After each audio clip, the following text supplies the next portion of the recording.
Good morning, y'all. Just out here with my boy, enjoying beautiful nature, as Infinite Waters would say, breathing in that good-ass prana. I always love his intros. He's amazing. He's a stellar, inspiring individual. So,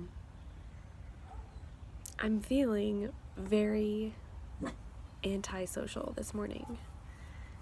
And it just reminded me that social anxiety can happen even when you don't have to be social. Like, it's a Saturday, my dad's at work, my mom doesn't have to work this Saturday, but she's still in bed too. We both take the opportunity to sleep in when we can. We're both like that.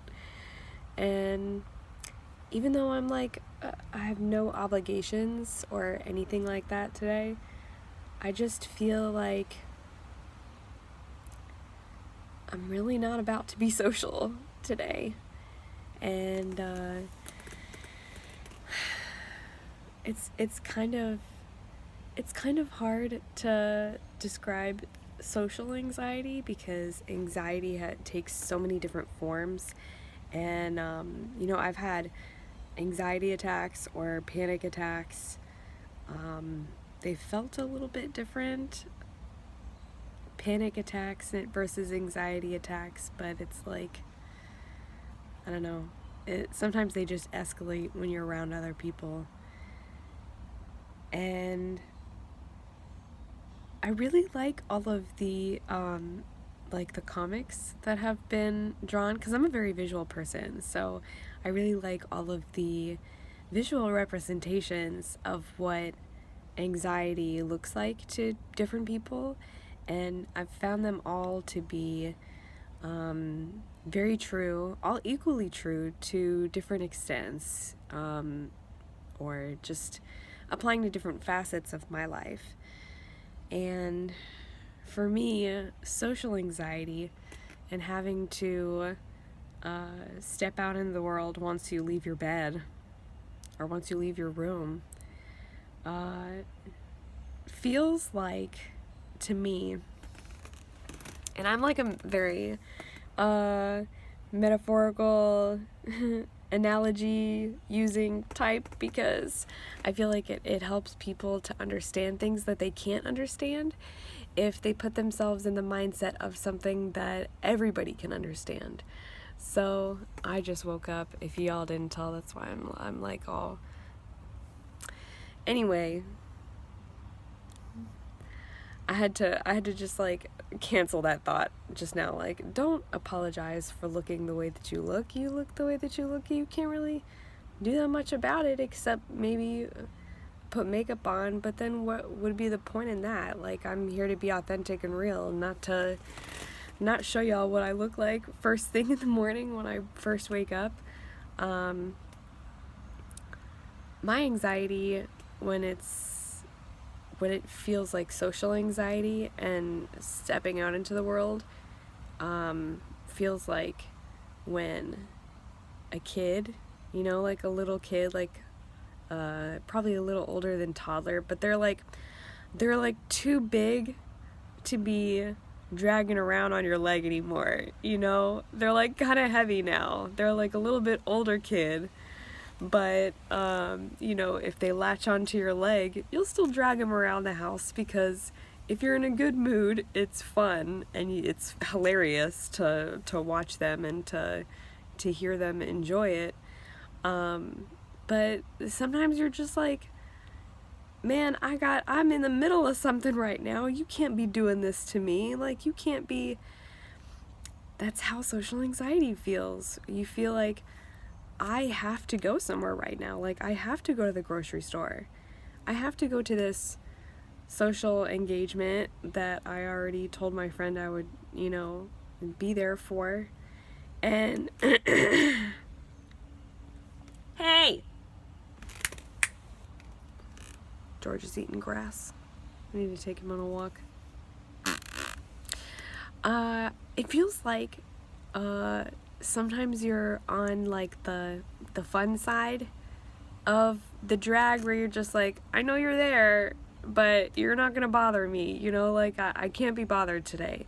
Because by the time that you know, get to that situation where social anxiety could be dragging on your leg and holding on, you could either be in an attitude of not giving a shit, no fucks to give, or you've just taken care of yourself. So you're able to look at every situation, no matter what comes up, with a positive mindset and a good attitude.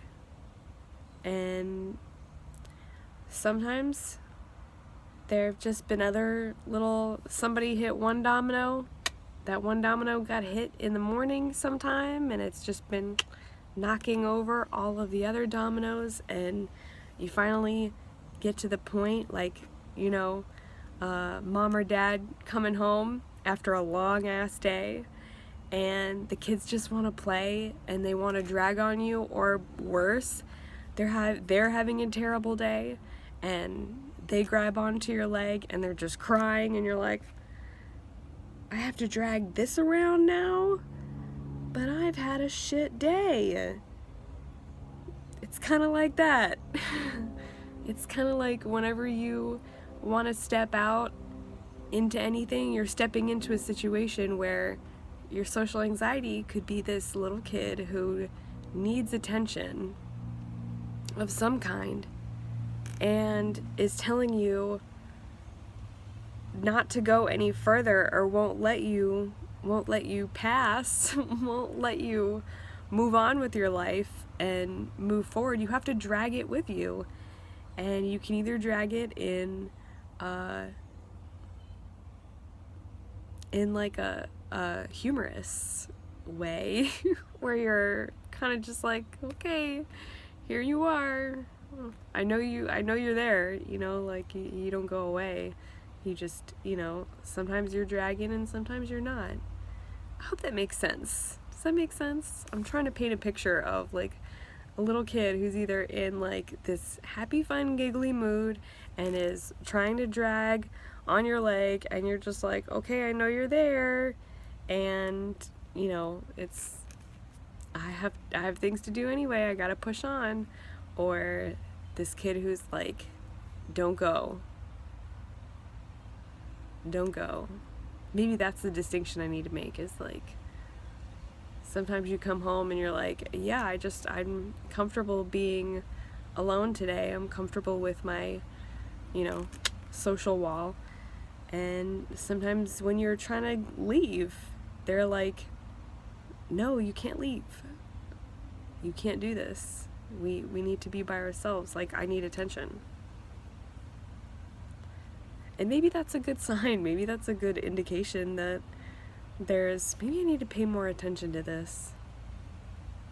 It's a good realization to have, is just realize, like, if I have something that's functioning inside of me to make me feel as though I need to not go, like I need to focus on myself and be alone for, you know, any period of time, maybe listen to that and like see where it's coming from. Because sometimes I do, and I'm like, yeah, but the reason that I don't want to go is because I haven't gone anywhere for the past 2 months and I'm just comfortable, and I just know that that's what I like. And if I go out, you know, any number of things that I don't like might happen, because I can't control what happens outside of my bed or outside of my room. And maybe that's where we need to start, is just realizing like what triggers it, like what makes the social anxiety come out to play or come out to try and keep you from going about your day. So yeah, I need to think about that more. I need to pay more attention to when it comes out and why it comes out. Maybe I'm like feeling antisocial because my body instinctively knows like today is the last day that I have to complete all of my goals that I set for a certain period of time. And maybe my antisocial nature and my social anxiety is dragging on my leg today, like, we need to stay in our room. You know why? Because if you leave, any number of things could distract you or keep you from doing what you set out to do and meeting your goals and doing what you said that you wanted most. You said that you wanted it. Now you have to go and get it. So I'm gonna listen to that today and not let it get the best of me. Not let it turn me into a hermit. A little hermit crab. But still let it, have a say, because it's pretty valid. So, alright, thanks for watching, loves. Talk to you later, best friend.